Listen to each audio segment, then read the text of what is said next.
ആലപ്പുഴ കായംകുളത്ത് സ്ഥാനാർത്ഥിത്വം നിർദ്ദേശിച്ചതിനെ തുടർന്ന് കോൺഗ്രസ് വാർഡ് പ്രസിഡന്റ് ആത്മഹത്യയ്ക്ക് ശ്രമിച്ചു. കായംകുളം പത്തിയൂർ സ്വദേശി നിരണത്ത് സി ജയപ്രദീപാണ് ജീവനൊടുക്കാൻ ശ്രമിച്ചത്. കോൺഗ്രസ് വാർഡ് മണ്ഡലം കമ്മിറ്റികൾ ജയപ്രദീപിനെ സ്ഥാനാർത്ഥിയായി തീരുമാനിച്ച ശേഷം അതേ സീറ്റ് മറ്റൊരു ഘടകകക്ഷിക്ക് കൈമാറിയതിന് പിന്നാലെയായിരുന്നു ജയപ്രദീപിന്റെ ആത്മഹത്യാ ശ്രമം.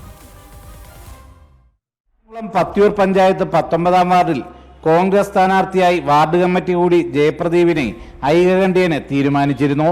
എന്നാൽ ഇതേ വാർഡിൽ UDF ഘടകകക്ഷിയായ കേരള കോൺഗ്രസ് ജോസഫ് വിഭാഗത്തിൽ നിന്നുള്ള സ്ഥാനാർത്ഥി പ്രചരണം ആരംഭിച്ചതോടെ ജയപ്രദീപ് മാനസികമായി കടുത്ത വിഷമത്തിലായി. വാർഡ് കമ്മിറ്റി കൂടിയപ്പോൾ DCCയിൽ നിന്ന് 3 പേർ പങ്കെടുത്തിരുന്നതായും ജയപ്രദീപ് പറയുന്നു. തുടർന്ന് DCC പ്രസിഡന്റിനെ അടക്കം സമീപിച്ചെങ്കിലും പ്രയോജനം ഉണ്ടായില്ല. ഇതോടെയാണ് ആത്മഹത്യാശ്രമം ഉണ്ടായത്. എന്നോട് പറഞ്ഞു, നീ പിന്നെ നമുക്ക് കാര്യങ്ങളില്ല, ഒരു 12,000-13,000 രൂപ മുടക്കി എനിക്കൊരു കൂട്ടുകാർ തന്നെ എൻ്റെ 100 രൂപയും മേടിച്ചു.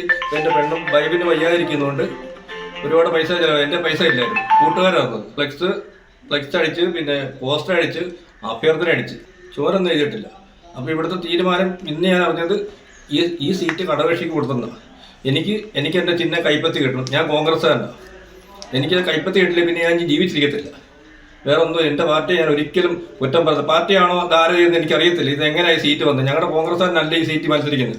കോൺഗ്രസ്സുകാരാണെങ്കിൽ എനിക്ക് പ്രശ്നമില്ല, എനിക്ക് കൈപ്പത്തി ചിഹ്നത്തിൽ മത്സരിക്കണം. KSUവിലൂടെ രാഷ്ട്രീയ പ്രവർത്തനം ആരംഭിച്ച ജയപ്രദീപ് CPM കുടുംബത്തിൽ നിന്നുള്ള കോൺഗ്രസ് പ്രവർത്തകനായിരുന്നു. എന്നാൽ ഇതൊന്നും പാർട്ടി നേതൃത്വം പരിഗണിച്ചതേയില്ല. ജയപ്രദീപിനെ വാർഡ് കമ്മിറ്റി സ്ഥാനാർത്ഥിയായി തീരുമാനിച്ചെങ്കിലും ജില്ലാ നേതൃത്വം അവഗണിക്കുകയായിരുന്നു എന്നാണ് ആക്ഷേപം. 19-ാം വാർഡ് കേരള കോൺഗ്രസിന് വിട്ടുനൽകിയ കാര്യം DCC തന്നെ അറിയിച്ചിരുന്നില്ലെന്നും മണ്ഡലം പ്രസിഡന്റും പറയുന്നു. പാർട്ടിയുടെ കോൺഗ്രസിന്റെ മണ്ഡലം പ്രസിഡന്റും മണ്ഡലം കമ്മിറ്റിയും അറിയാതെ വേറൊരു ആളുടെ UDF സ്ഥാനാർത്ഥി എന്ന് പറഞ്ഞൊരു ഫ്ലെക്സ് ബോർഡ് അവിടെ വാർഡിലെ വിവിധ ഭാഗങ്ങളിൽ വെക്കുകയുണ്ടായി ഒരു വ്യക്തി. ആ ബോർഡുകൾ സ്ഥാപിച്ചത് എന്തിനാണെന്ന് അദ്ദേഹത്തിന് അതിനകത്തൊരു ആശങ്ക ഉണ്ടായിരുന്നു. അദ്ദേഹത്തിന് സീറ്റ് കിട്ടുമോ, അദ്ദേഹത്തിനെ മാറ്റിയിട്ട് ആ സ്ഥാനാർത്ഥിയെ ആക്കുവോ എന്നുള്ള ഒരു ആശങ്കയിലാണ് അദ്ദേഹം ഇത് ചെയ്തത്. അദ്ദേഹത്തിന്റെ ഈ ആശങ്ക നമ്മൾ വീട്ടിൽ ചെന്ന് അദ്ദേഹമായിട്ട് സംസാരിച്ചു, അത് ക്ലിയർ ചെയ്തിട്ടുണ്ട്.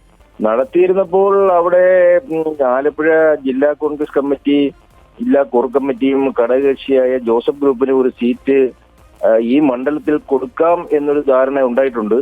അത് 19-ാം വാർഡാണ് എന്ന് പറഞ്ഞിട്ടില്ല. 19-ാം വാർഡ് കൊടുക്കാമെന്നാണ് അവർ പറഞ്ഞിട്ടുള്ളത് എന്നാണ് പിന്നീട് മനസ്സിലാക്കാൻ കഴിഞ്ഞത്. നിലവിൽ മണ്ഡലം കമ്മിറ്റി 19-ാം വാർഡിൽ ജയപ്രദീപിനെ തന്നെ മത്സരിപ്പിക്കാനുള്ള തീരുമാനത്തിലാണ്. ജനം, ആലപ്പുഴ.